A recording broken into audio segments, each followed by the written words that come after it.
वलक़द आतैना दाऊद मिन्ना फ़ज़ला। इस दुनिया के अंदर सच्चे मालिक ने ज्ञान और ईमान के लिए बहुत सारे महात्मा, नबी, रसूल, पैगंबर भेजे हैं।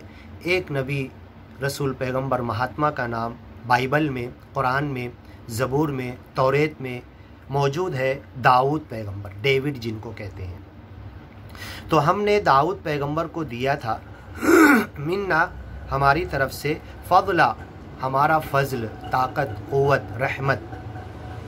या जिबालु अव्विबी मआहू, और जब उनको जो ज़बूर नाम की ज्ञान की किताब दी थी और जब वो पढ़ते थे खेत खलियान में, पहाड़ों के पास, तो उनके पढ़ने के गाने की आवाज़ पहाड़ से टकरा के आती और लगता पहाड़ भी बोल रहा है, और परिंदे जमा हो जाते और आपके साथ सुर में ताल मिलाते।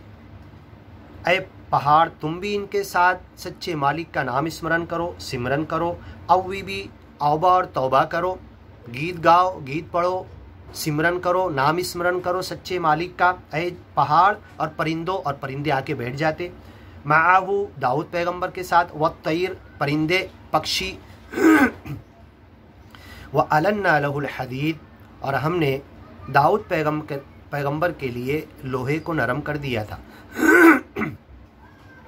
वो जंगों के अंदर जो लोहे की ज़रब अख्तर पहनते हैं वो बनाते थे,